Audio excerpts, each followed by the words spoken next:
It was one of the most brutal and vicious civil wars that much of the world has never heard of. Anyone who lived through Nigeria's Biafra War in the 1960s will forever be haunted by the atrocities, the memories of bodies in the streets, and the fear of not being able to survive another day. After the eastern part of Nigeria declared independence in 1967, the bloody battle that ensued left more than 1 million people dead from starvation, disease, or the endless explosions. The 2.5-year war was literally hell on earth.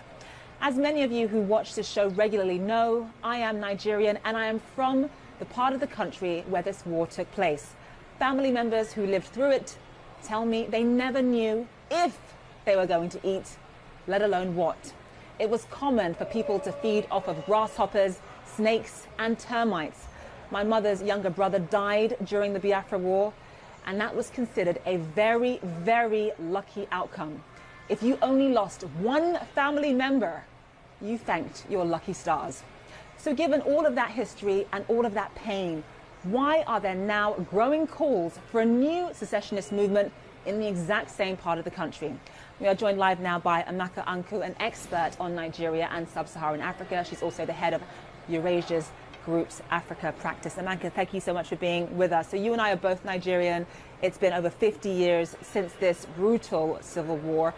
Why is there this additional secessionist movement in the same part of this country bubbling up?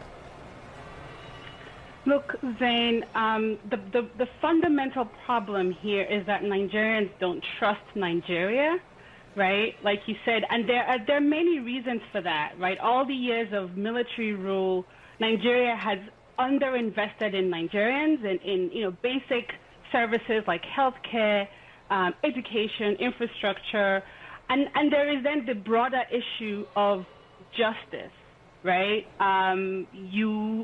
We saw the protests last year. Police officers kill people and nothing ever happens to them. So, all of this is taking place against this history of the civil war that you just explained, where a lot of people in the Southeast in particular feel like there's never been an official recognition of the suffering of the region, right? We don't have a day every year where the country remembers what happens and these lives that were lost. That was disproportionately in the region, right? We don't even teach the history in the schools.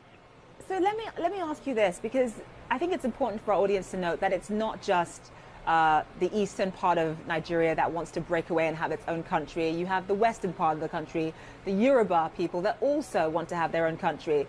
Obviously, Boko Haram in the northeastern part of the country, they want to create an Islamic state. It sort of feels as though there are so many different groups in this great nation who have lost faith in this country. So just in terms of the president's strategy here, if there are people who feel marginalized, has the president made any effort to really show these various parts of Nigeria that he understands their concerns and that their voices are being heard?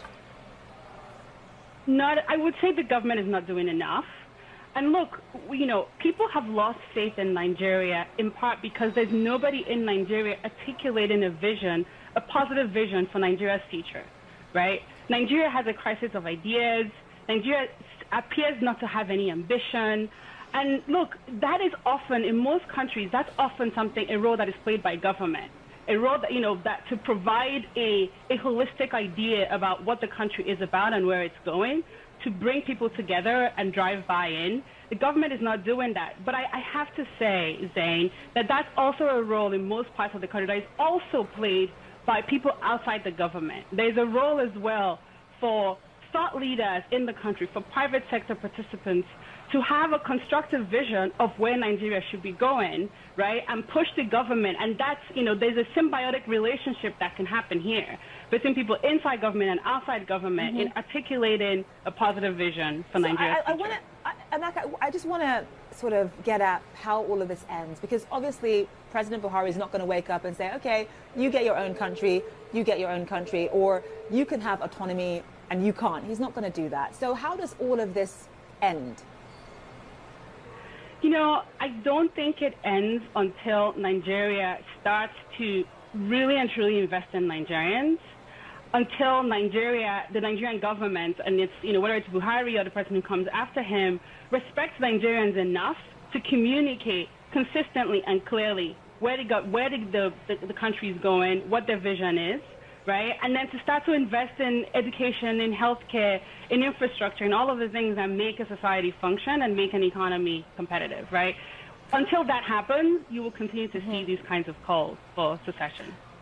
And so, just in terms of what the secessionists want themselves, and obviously, yes, we know they want to break apart and form their own country, but is there anything else that they're willing to accept in the medium term, or is it for IBOP and these other groups, is it really secessionist or nothing? I do think that for the leaders of some of these secessionist movements, like Nnamdi Kanu, I do think it's secession or nothing. Maybe the leaders of ODC in the Southwest, I think that what their views are probably less relevant than the views of the minority, the populations that are sympathetic to those views. I think for most of those people, most of the people in the Southeast, some of whom are sympathetic to those views, I don't think it's secession or nothing. I do think that a clear and consistent outreach, communication, and investment can help to change some of those views.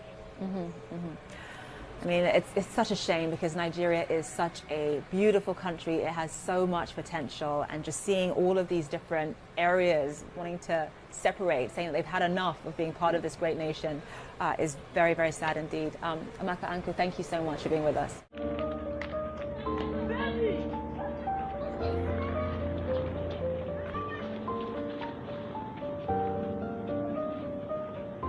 Oda in danger again. It's happening again, the same place.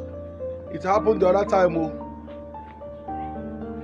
How could it go over?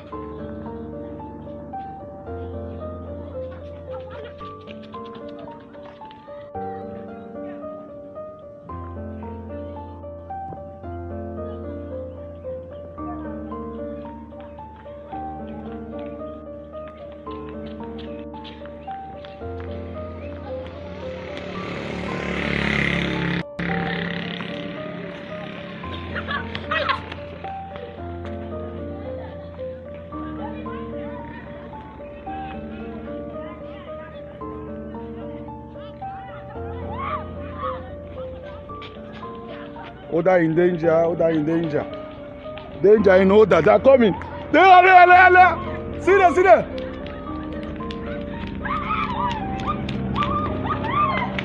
Oda in danger.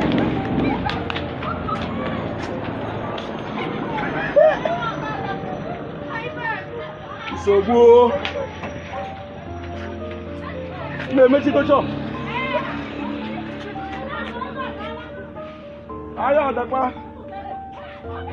Ego ya, do to abrego.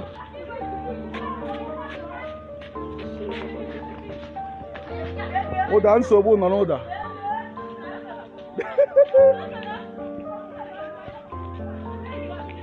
Abịakwa ha ọzọ egbe plenu. Gịnị mere ya?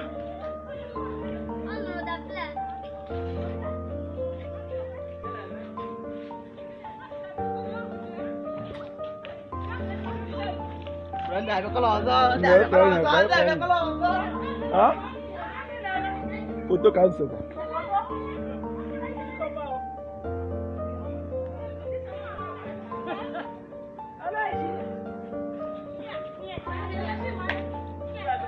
Ya, ole kemgbucha. Ole kemgbucha.